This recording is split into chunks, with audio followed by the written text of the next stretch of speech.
Bien, eh bien, merci de vous installer. On va commencer cette assemblée générale. On n'est pas trop nombreux, mais la qualité y est, donc c'est le principal.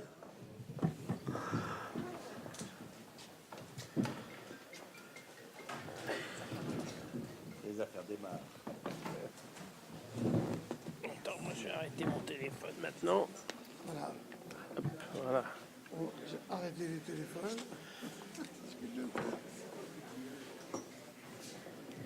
Bien, bienvenue et bonjour à tous. Je déclare ouverte cette assemblée générale ordinaire de la FFE. Je remercie les adhérents qui sont présents. Ceux qui n'auraient pas encore voté peuvent le faire encore pendant quelques temps jusqu'à 14h30. La commission des opérations de vote nous a informé que le quorum était atteint. Les assemblées générales de la FFE et du CNTE peuvent valablement délibérer. Et en fin de dépouillement, nous proclamerons le résultat des votes de cette assemblée générale 2017. Elle doit présenter les points prévus par nos statuts. Les documents soumis au vote ont été mis en ligne sur le site fédéral. Je donne la parole à Jean-Pierre Blache, président du CNTE, pour qu'il ouvre à son tour son assemblée générale du CNTE. Bonjour à tous. Donc, intervention assez brève, puisque simplement je déclare l'assemblée générale du CNTE ouverte. Voilà. Alors, avant de... Oui, c'est bon. Avant de passer au premier point de l'ordre du jour, je vous rappelle à tous qu'en même temps que cette assemblée générale se déroule l'assemblée générale de fusion des comités régionaux. Vous savez qu'on était resté jusqu'à ce jour sur l'ancien découpage administratif et qu'aujourd'hui est soumis au vote quasi obligatoire, parce que je ne vois pas comment on pourrait s'en sortir autrement, donc on espère que tout ça sera positif. La fusion des régions qui devaient se regrouper déjà en 2016. Donc c'est l'occasion de saluer le travail des présidents de Creux sortants, qui ont consacré beaucoup d'énergie pour accompagner cette réforme. Bonne chance aux 14 candidats à la présidence d'un Creux qui seront élus le 7 décembre, à l'exception de l'Île-de-France et des territoires d'outre-mer qui seront un peu plus tard. Le premier point de l'ordre du jour de l'Assemblée générale concernant le rapport moral de l'exercice 2016-2017, préparé par notre secrétaire général François Albertini, ici présent, et qui vous est présenté, elle vous sera présentée sous la forme d'un montage vidéo. François, si tu veux rajouter un mot. Oui, c'est évident que c'est beaucoup plus fun de pouvoir voir les choses animées plutôt que de lire pendant une demi-heure un document dont vous avez connaissance si vous avez regardé le site de la Fédération. Ce qui ne vous empêche pas effectivement de voir les différents détails sur le site. Voilà, bien, on peut démarrer dès à présent le rapport moral 2017. Le rapport moral couvre la période du 1er septembre 2016 au 31 août 2017. Première année de l'Olympiade 2017-2020, pour laquelle Serge Lecomte a été réélu président de la FFE lors de l'Assemblée générale du 24 novembre 2016.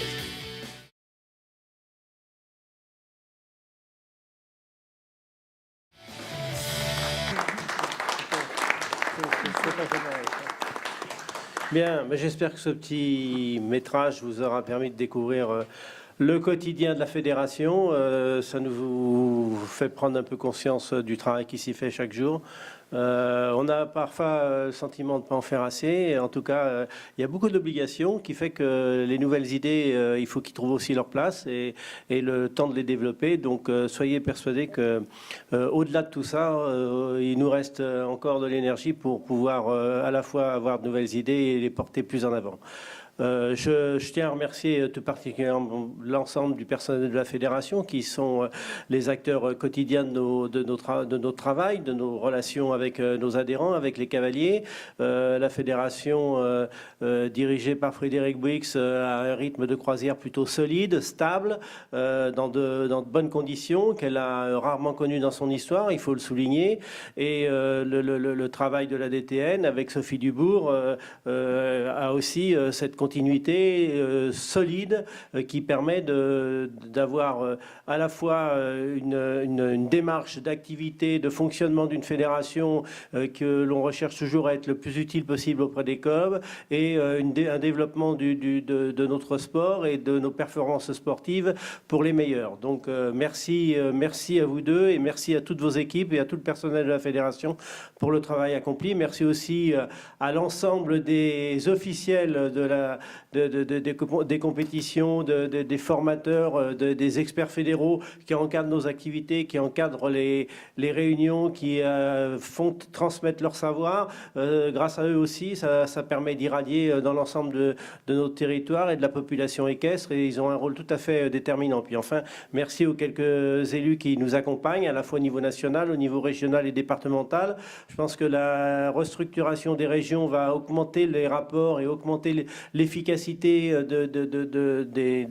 des travaux à la fois de la fédération, des régions et des départements entre eux. Et on attend beaucoup des nouvelles équipes qui vont être en place très prochainement. Donc merci pour ceux qui ont accompagné le développement et le sport jusqu'à aujourd'hui.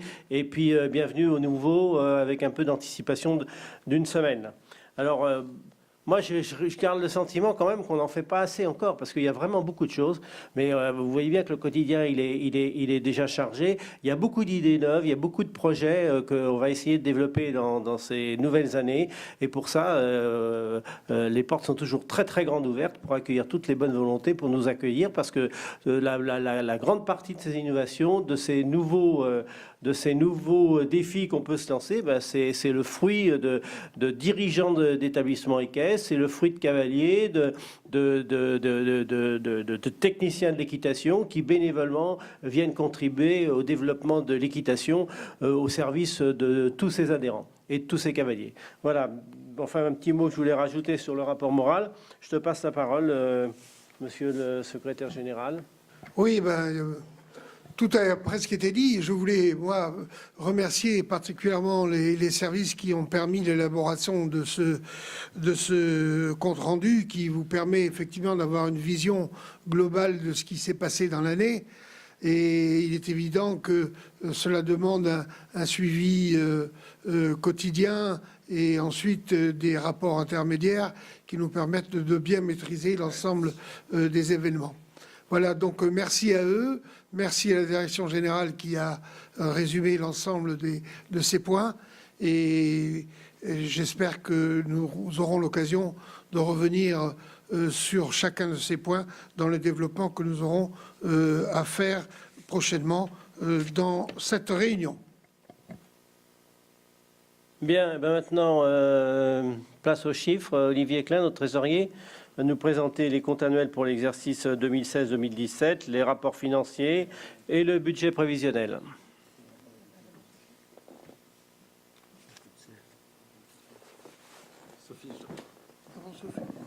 Bon, Sophie, je te passerai la parole tout à l'heure.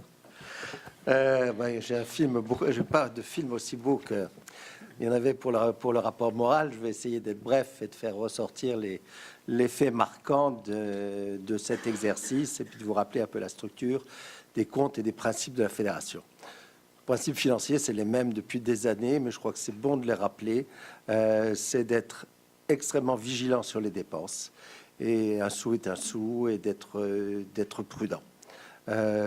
C'est un souci d'autonomie et d'indépendance. C'est à ce prix-là, au prix de cette vigilance, qu'on ne dépend pas de subventions extérieures, on compte sur nos propres forces. Et puis, de dégager un autofinancement, c'est-à-dire un écart entre nos dépenses et nos recettes qui est suffisant. Et suffisant, vous avez eu quelques images tout à l'heure du parc que vous connaissez. Tout ça n'est pas gratuit et donc ça, on le finance à 100% sur nos fonds propres. Donc, c'est ces trois principes qu'on applique depuis des années qui permettent à la fédération d'avoir une situation financière saine et de dépendre de personne. Alors, une fois qu'on a dit ça, quels sont les éléments marquants de cet exercice qui s'est terminé donc le 31 août? Je pense qu'il y a deux phénomènes marquants. C'est que pour la première fois, on a une stagnation, voire une légère baisse de notre chiffre d'affaires. de nos recettes. Donc les licences, vous avez eu les chiffres, on est à moins 3%. Il y a une très légère progression de la compétition. Bon, globalement, on est à peu près au même niveau que l'exercice précédent. On est, je crois, à 60 000 euros de moins que l'exercice précédent. C'est la première fois depuis des années, donc ça adresse aussi une des vraies problématiques à laquelle nous avons à faire face, qui est que le nombre de licenciés décroît, qu'il faut que le nombre de pratiquants augmente et qu'il faut que tous les adhérents de nos clubs soient aussi des licenciés de la fédération. Donc, voilà, en ce qui concerne les produits. En ce qui concerne les charges, je dirais, on a moins de charges, on a un exercice léger en charge pour une raison simple, c'est qu'il n'y a pas d'événement sportif majeur. Les JO, c'était non pas l'exercice qui vient de se terminer, mais celui d'avant. Et on verra après dans le budget que les Jeux mondiaux, ce ne sera pas l'exercice prochain. En général, c'est tous les 2 ans qu'il y a un événement sportif majeur. Mais comme ils sont en septembre, ça portera sur l'exercice A+2. Donc voilà les éléments qu'on peut faire ressortir. Si j'arrive à tourner dans le bon sens, voilà. Donc nos produits, donc 41 millions d'euros. Rappelez, si vous voulez, la structure de nos produits. C'est à plus de 50% licence et adhésion. Donc c'est nos clubs, nos adhérents. 7 millions d'euros les engagements de compétition. Un peu de sponsoring divers à hauteur de 4 millions. Les subventions, on a arrondi au million près, on est à moins d'1 million d'euros de subventions donc, du ministère des Sports. Et puis des recettes qui sont les recettes du parc fédéral, qui sont des recettes qui sont compensées par des charges par ailleurs, puisqu'on encaisse un certain nombre de produits, mais on fournit en contrepartie, évidemment, un certain nombre de services. Donc, 41 millions d'euros de produits, des charges 37 millions. Donc là, il s'agit de charges d'exploitation, il ne s'agit pas des dépenses. Les investissements ne figurent pas dans ce chiffre-là. Et on a la typologie, vous avez eu le rapport qu'on présente toujours de la même façon. Donc vous avez eu les rapports et vous voyez que nos charges sont en bloc à peu près équilibrés, donc 5 millions, ce qu'on appelait la vie associative, communication, frais généraux, 9 millions en faveur du sport, 9 millions en faveur des clubs, 5 millions qui sont rétrocédés aux régions, 5 millions de manifestations fédérales et 4 millions d'euros du parc équestre. Donc vous voyez que le parc équestre, on a parlé tout à l'heure des produits, les charges sont... les charges correspondantes sont ici. Donc, voilà, les charges d'exploitation, on en a moins que l'an dernier, puisque nous 37 millions cet exercice contre 38 millions et demi l'an dernier. L'écart étant à peu près les Jeux Olympiques. Et on a fait l'exercice qui a été clôturé, on a fait un effort complémentaire en matière de communication, ce qui a été cité dans le rapport moral, notamment dans la presse, une campagne dans la presse quotidienne régionale. L'écart entre les charges et les produits plus les amortissements, ça dégage les liquidités, et les liquidités qui nous servent à financer nos investissements. On en a parlé tout à l'heure, et cet exercice, notamment, vous l'avez vu, on a beaucoup avancé, le car international, le moulin et le grand manège. Donc voilà la physionomie de notre compte de résultats. Alors, j'ai vraiment du mal avec le sens. Donc, je dirais le résultat de cette politique qui a été rappelé, c'est qu'on a un bilan qui est un bilan solide et un bilan qui nous permet de faire face à des coups durs éventuels. Alors, ce bilan que je vais commenter très rapidement, on l'a retraité, c'est-à-dire transite chez nous de l'argent qui ne nous appartient pas et qui vient gonfler artificiellement à la fois notre actif, c'est-à-dire notre trésorerie, et nos dettes. Et deux choses qui sont le fonds équitation. Le fonds équitation va être rétrocédé au club, donc on nous verse à nous et qui est rétrocédé au club. Il y en a à peu près pour 16 millions d'euros, donc qui sont à la fois à l'actif et au passif. Et puis, il y a les engagements de compétition qui transitent chez nous également, et donc qui vont être rétrocédés après aux engageurs et aux organisateurs de concours. Donc, ceci fausse la lecture directe de notre bilan, et c'est pour ça que j'ai demandé qu'on vous présente ici un bilan qui est un bilan retraité dont on a sorti ces éléments-là. Donc, vous voyez qu'on a des fonds propres, ce qu'on appelle des fonds associatifs, puisqu'on a une association.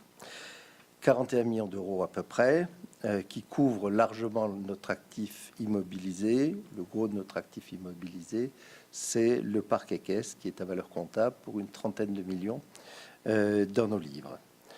Et après, donc, des disponibilités.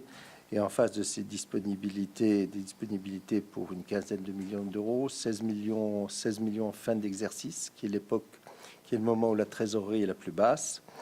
Et en face des dettes, qui sont ce qu'on doit aux fournisseurs, ce qu'on doit à la MSA, etc.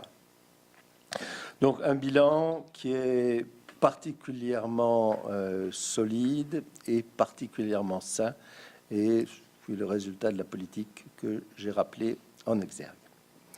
Donc voilà les commentaires que je voulais faire simplement sur les comptes. Vous dire peut-être deux mots sur le budget. Donc le budget qui vous a été transmis, c'est une loi du genre. J'ai vraiment du mal avec l'essence, mais je vais finir par y arriver. Le budget donc construit de façon très prudente.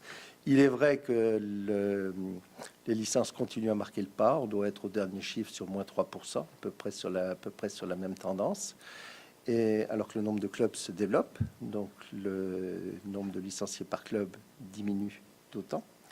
Donc on l'a construit, ce qui nous force aussi à dimensionner des dépenses par rapport à des recettes à des niveaux faibles. Donc on l'a construit sur une baisse des licences et des engagements de compétition de 10%. Encore une fois, c'est pour nous obliger à faire des économies. Ça n'a rien un objectif. L'objectif, c'est évidemment de faire beaucoup mieux. Baisse des adhésions. Et puis, on a la particularité, comme je l'ai dit plusieurs fois, d'être un exercice également sans événement sportif particulier, puisque nous n'aurons que la préparation des Jeux mondiaux qui auront lieu en septembre 2019, 2018. Voilà, c'est les commentaires que je voulais faire sur les comptes. Avant de répondre peut-être tout à l'heure aux questions que vous pourriez avoir et de donner la parole surtout aux commissaires aux comptes qui vont nous expliquer ce qu'ils pensent de la sincérité des comptes qui vous ont été présentés.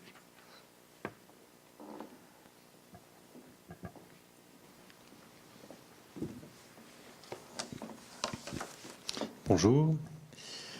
Mesdames, Messieurs les membres, je vous propose de vous exonérer de la lecture exhaustive de notre rapport, si vous me le permettez, si Monsieur le Président me l'autorise.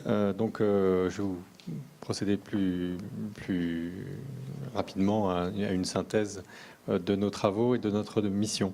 Voilà, en exécution de la mission qui nous a été confiée par cette Assemblée générale, nous avons exécuté donc les travaux prévus par les textes réglementaires en France, à savoir un audit.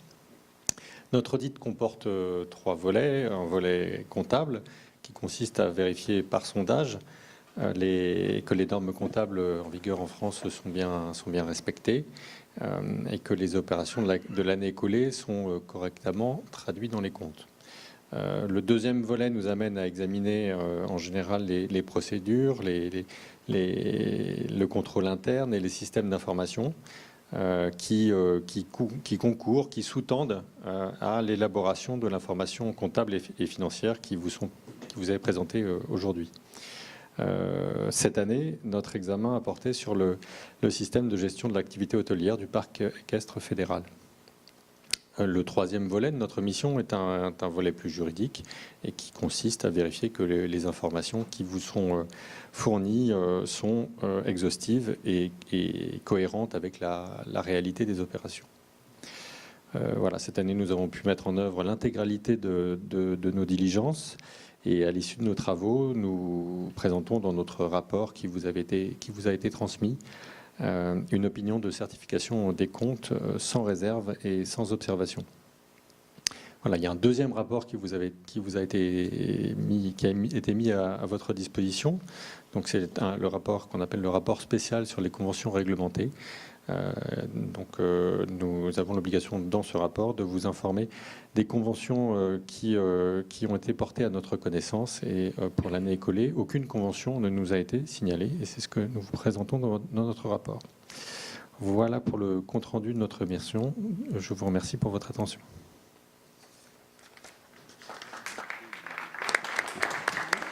Merci et merci de ce satisfecit exprimé. Je voudrais aussi, reprenant brièvement la parole, féliciter les équipes comptables de la Fédération sous la conduite de Frédéric Bouix et d'Éric Papoin, qui est quelque part dans le fond de la salle, qui a clôturé quand même dans des délais extrêmement courts, puisque on est début novembre, qu'il fallait vous envoyer les documents fin octobre et qu'on clôture l'exercice le 31 août. Donc, c'est une belle performance et je tenais à féliciter les équipes à ce sujet. Voilà, merci.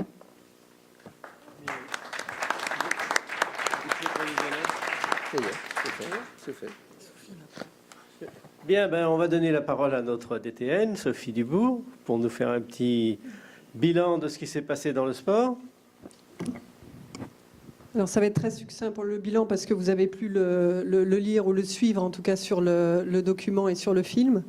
Comme c'est la journée des remerciements, je l'ai noté et je tiens aussi à vous remercier, cher Président, pour toute la confiance et les moyens que vous donnez à la direction technique nationale.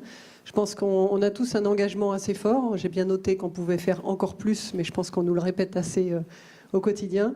En tout cas, je ne manque pas de le rappeler aux troupes, je ne manque pas de l'observer. Je pense qu'on a des gens très motivés. Tout le monde prend plutôt du plaisir à travailler, ce qui est aussi source de motivation. Et je vous remercie, ceux qui sont présents, ceux qui ne sont pas là, et passez-leur le mot, en tout cas à tous les staffs. Et je pense que tout le monde fait bien sa partie. Sur le bilan sportif de l'année, on avait effectivement, et ça a été répété, donné des objectifs, notamment pour les championnats d'Europe, de réengagement, de réouverture à de nouveaux couples. Bien sûr qu'on est déçu des résultats quand même, parce qu'on est un petit peu loin, mais je pense qu'on était tout à fait à notre place avec les couples qu'on a alignés au moins dans les 3 disciplines olympiques. À noter quand même une médaille qui ne figure pas là, c'est un oubli de notre part, mais c'est la médaille équipe de bronze des attelages en paire.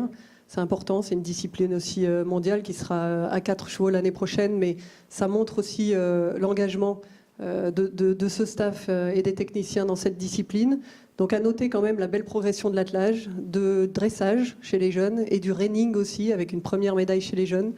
Alors c'est toujours, nous on trouve toujours ça un petit peu long à venir, mais ça montre et ça évalue un peu le travail qu'on fait. Bien sûr qu'il faudra poursuivre ça sur les seniors. Donc ça c'est pour cette année. L'année prochaine c'est une année très importante, c'est les Jeux mondiaux. Au-delà des performances aux Jeux mondiaux, on va aligner 8 disciplines. C'est surtout une qualification directe pour les Jeux olympiques. Et ça c'est pas rien, c'est aussi le travail d'une direction technique nationale et d'un DTN que de mener ses troupes sur une qualification la plus rapide possible qui nous permet ensuite de bien travailler. À ce titre, et pour la petite parenthèse, on parle beaucoup de Paris 2024. Bien sûr que ça nous anime, mais moi je garde les pieds sur terre pour Tokyo 2020, parce que, en tout cas dans les 6 derniers mois, on oublie d'en parler. Mais je pense qu'il ne faut pas qu'on s'endorme à 7 ans, mais qu'on n'a plus que 3 ans pour bien figurer aux Jeux Olympiques de Tokyo, qui peuvent être le tremplin de Paris 2024.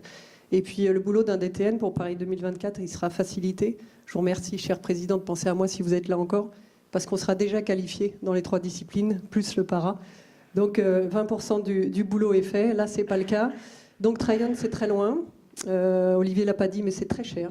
C'est beaucoup plus cher que les Jeux Olympiques, puisque pour les Jeux Olympiques, on a une grande part du comité olympique sur les prises en charge. Là, non.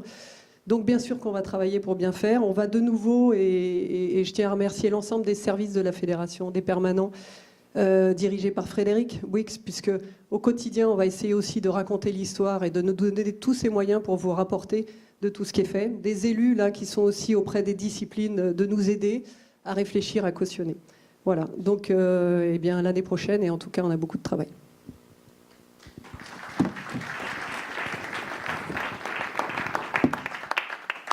Bien, merci Sophie, il ne vous reste plus qu'à travailler, travailler et travailler. Voilà, merci à vous. Un petit mot des vice-présidents, Emmanuel Feltes, plutôt chargé du complet.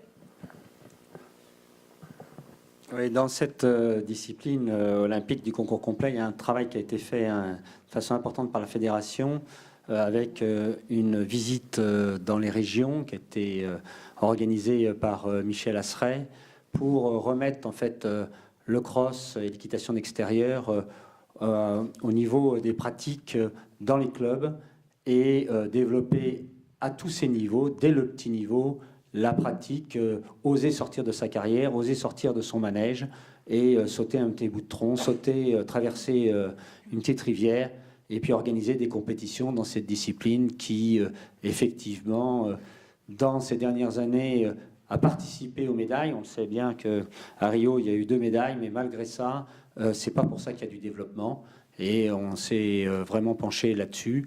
Les chiffres ont tendance à nous dire qu'on est plutôt dans la bonne voie. Mais c'est sûr que peut-être l'accidentologie, peut-être aussi cette façon de consommer de l'équitation en se disant que tout doit être toujours en sécurité, même si la sécurité est toujours au cœur de nos préoccupations. Il nous faut poursuivre et oser parce que toujours se donner l'image que pour le grand public, l'équitation, c'est aller dehors, c'est pratiquer sous tous les temps et la discipline du concours complet, c'est, disons, au niveau du sport, ça illustre bien ça.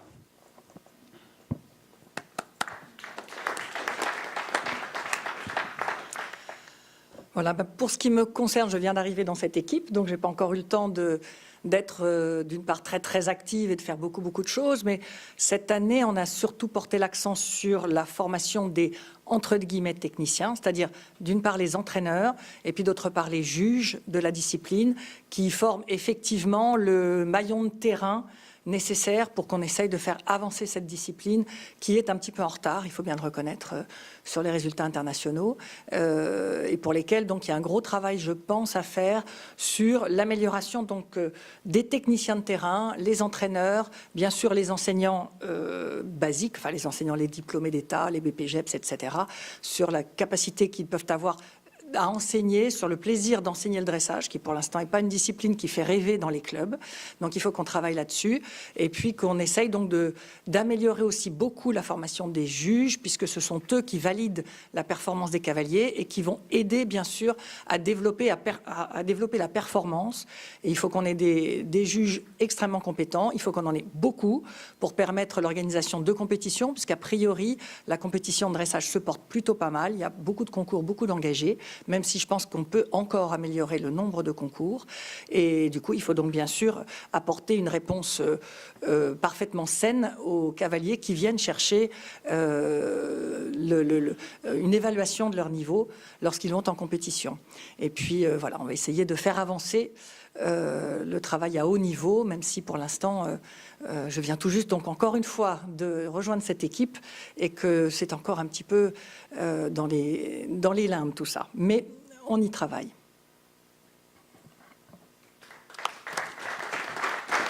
Merci bien.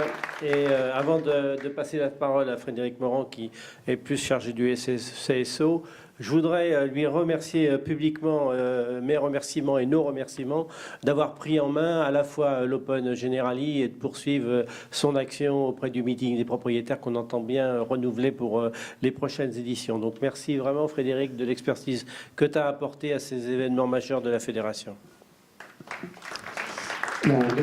Merci Serge. Alors moi, par rapport à mes deux camarades, j'ai la chance d'avoir une discipline qui se porte plutôt bien, le saut d'obstacle.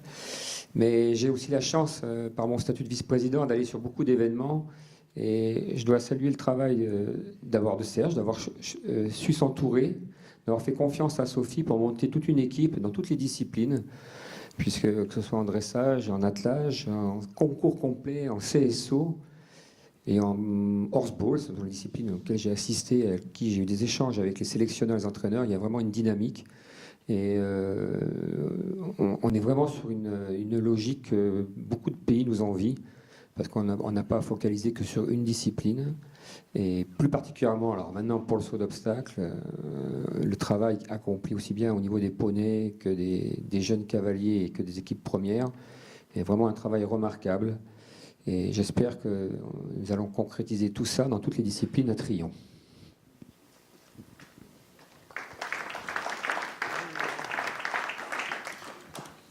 Bien, ben merci à vous tous et puis bonne continuation dans vos passions et dans vos fonctions au sein de la fédération. Je pense qu'on en est au résultat. Encore quelques temps. Le point 4, il n'est pas dans les votes?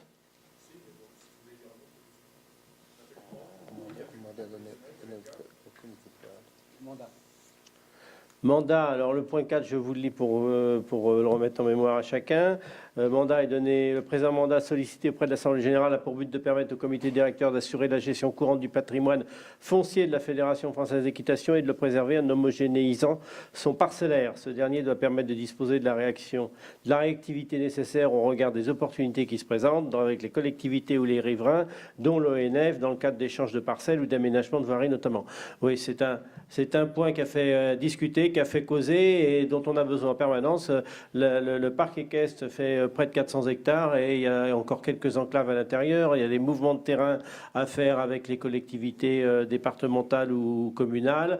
Il y a des échanges éventuels de terrain, etc. Donc il nous faut pratiquement en permanence l'accord de l'Assemblée générale pour pouvoir mener ces opérations. Et finalement, ces opérations se chevauchent d'une année sur l'autre et il n'y en a pas forcément dans l'année pour laquelle on demande le mandat. Donc c'est pour ça qu'à chaque Assemblée générale, il est proposé au vote. C'est bon? Vous avez compris? Ok. Bon, rapidement sur le budget prévisionnel, Olivier, le contexte économique est difficile. On n'a jamais connu au sein de la fédération, en tout cas dans celle qu'on a pilotée ensemble depuis longtemps maintenant, une baisse de l'activité. C'est un vrai effort majeur qu'on doit apporter. Cette baisse d'activité, elle n'est pas dramatique parce que on est quand même dans le haut des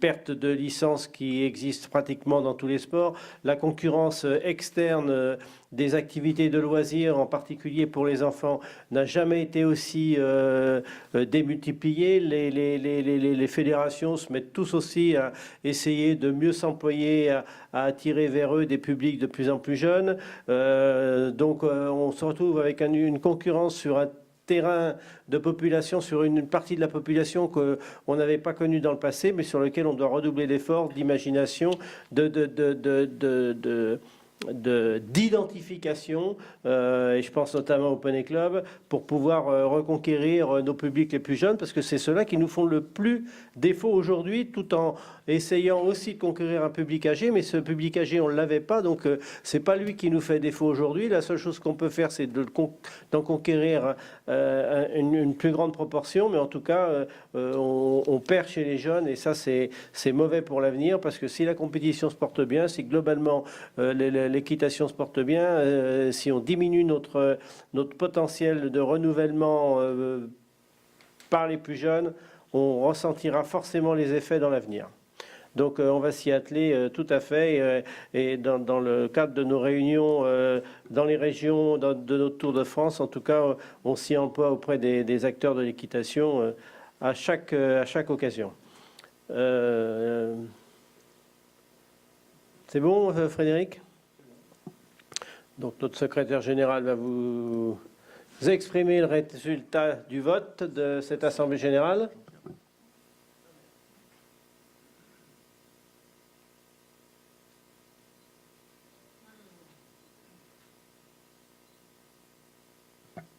Bien, je vais le découvrir avec vous. Je vais donner le document qui concerne Jean-Pierre à Jean-Pierre. Voilà. Alors, résolution numéro 1. J'approuve le rapport moral Equitus 2017. Oui à 88,06%. Donc non à 4,25% et vote blanc 7,69%. Résolution numéro 2. J'approuve le rapport financier Equitus. Oui, 88,09. Non, 5,34. Vote blanc, 8,57. Résolution numéro 3. J'approuve le budget prévisionnel. Oui, 83,22. Non, 6,10. Vote blanc, 10,68. Résolution numéro 4. J'approuve le montant des cotisations dues par les groupements équestres affiliés ou agréés pour 2019, applicable au 1er septembre 2018. Oui, 81,53.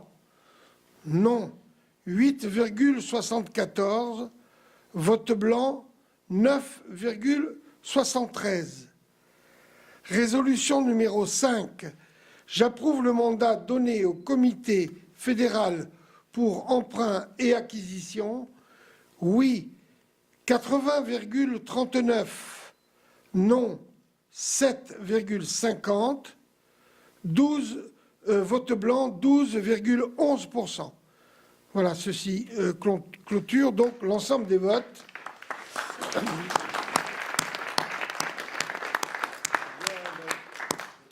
Bien, je remercie bien évidemment tous les adhérents de la fédération qui continuent à nous faire confiance.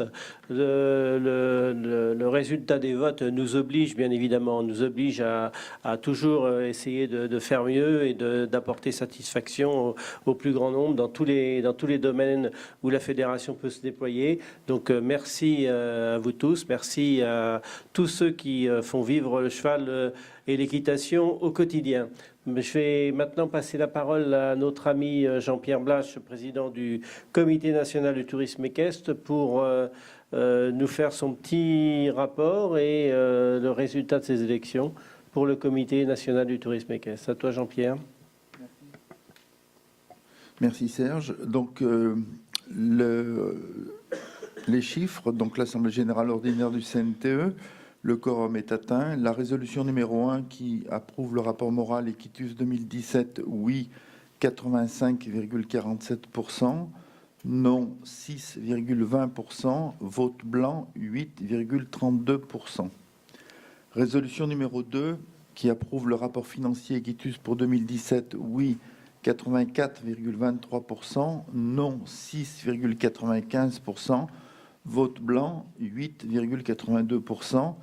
Et la troisième résolution qui approuve le budget prévisionnel 2018, oui, 80,84%, non, 9,02% et vote blanc, 10,14%.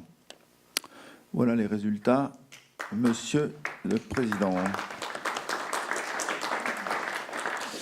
Bien, je voudrais simplement également commenter maintenant la vidéo que vous avez vue concernant les activités de tourisme équestre tout à l'heure. Je profite donc de remercier également les services de la Fédération qui l'ont proposé, plus spécifiquement les équipes du CNTE, auprès desquelles on trouve toute l'assistance pour notre quotidien.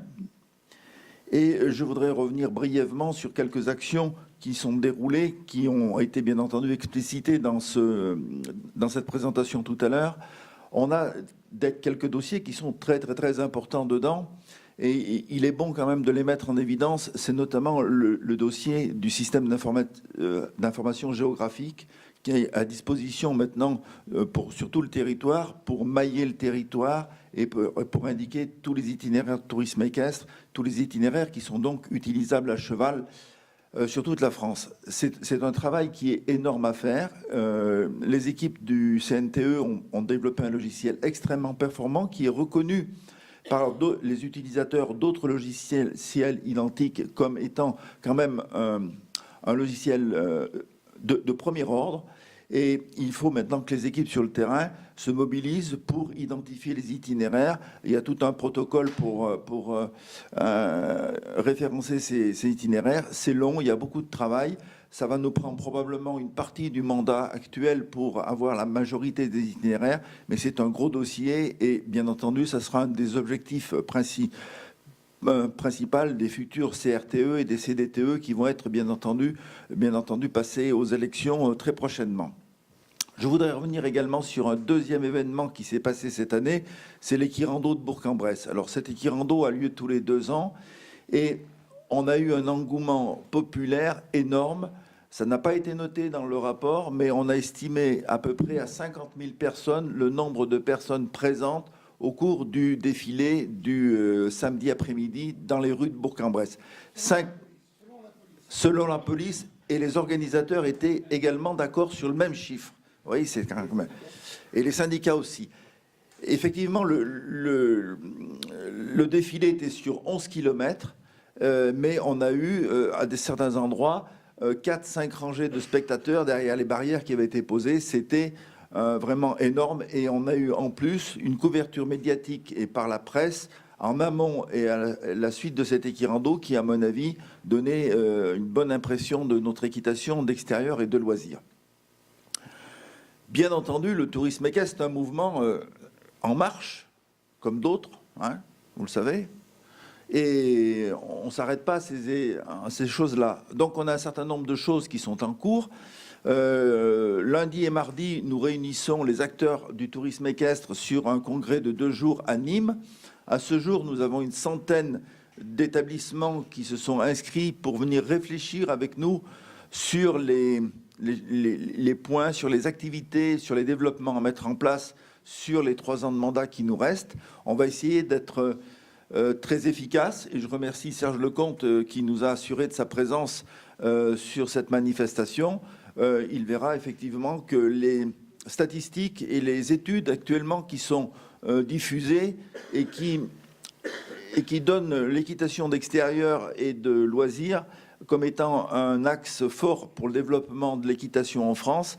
Il verra les forces vives du tourisme équestre à cette occasion-là à Nîmes et je souhaite que nos travaux soient très productifs. À Nîmes, on va également sortir un manuel qui a été mis en route au mois de mars cette année. C'est le manuel des galops de pleine nature de 1 à 4 qui a été reformaté. Je remercie Daniel pour toute son action efficace pour nous sortir ce document dans les délais qui étaient impartis. On va sortir la version 0.0, bien entendu. La version numéro 1, celle qui sera diffusable, sera corrigée en fonction des remarques qui nous auront été faites suite à Nîmes. Et cette version sera disponible à partir de 2018. Et je pense que ce sera encore un atout de plus pour amener nos cavaliers sur l'équitation de loisirs et d'extérieur. Voilà. J'en ai terminé. Je remercie quand même également donc, tout le monde, bien entendu, parce que on a une aide efficace à tous les niveaux de la fédération, que ce soit avec les permanents, que ce soit avec les élus. Et je souhaite bien entendu que le tourisme équestre permette le développement de notre fédération dans les meilleures conditions. Merci.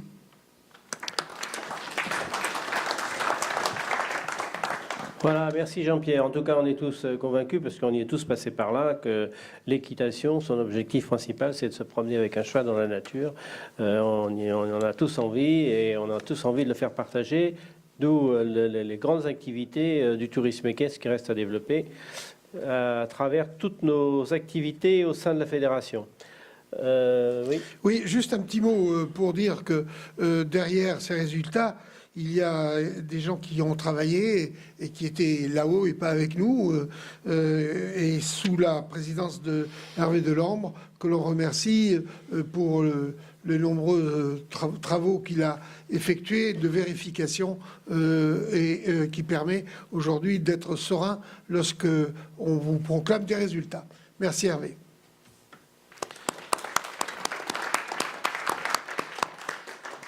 Bien, avant de clore cette assemblée générale, on a quelques questions? Il n'y a aucune question écrite, mais est-ce que dans la salle, il y a des sujets qui vous semblent intéressants à soulever? Pas particulièrement. Alors moi, je vais juste dire un mot sur les assises du sport. Vous savez qu'aujourd'hui, on commence avec la région Centre une réflexion de fond sur la compétition. La compétition se porte plutôt bien, contrairement justement à l'apport de nouveaux cavaliers. La compétition se porte plutôt bien, continue à se développer, continue à progresser. Et c'est dans cet état de bonne santé qu'on doit réfléchir un petit peu à ce qu'elle doit être demain et comment on peut la propulser un peu en avant, la faire partager par davantage de cavaliers et la rendre le plus attractive possible. Donc on va faire le tour de France dans les différentes régions pour essayer de recueillir un maximum à la fois d'informations, d'idées, de réflexions sur ce que pourrait être la compétition. La grande chance que l'on a dans le monde du cheval, c'est que la compétition, c'est pas simplement la rivalité vis-à-vis des autres, mais c'est aussi la réussite d'amener son cheval à davantage de perfectionnement, davantage de qualité, davantage d'aptitude. Donc on a vraiment cette chance d'avoir une compétition qui se décline pour à la fois aussi bien sûr être le meilleur, mais aussi avoir sa propre performance avec son cheval. Donc ça, c'est des pistes qui sont fondamentales pour continuer à la développer, pour proposer des réglementations, des types de compétitions différentes, de façon à la fois améliorer le cavalier, améliorer le couple, améliorer sa monture, améliorer son cheval ou son poney, et puis préparer nos meilleurs cavaliers. Donc je vous invite bien sûr tous à y participer et apporter votre contribution. Je déclare cette assemblée générale clôturée et vous remercie de votre participation. Je passe la parole à Jean-Pierre pour également terminer son assemblée générale. À toi, Jean-Pierre. Eh bien, également, l'assemblée générale du CNTE vient de se terminer. Merci.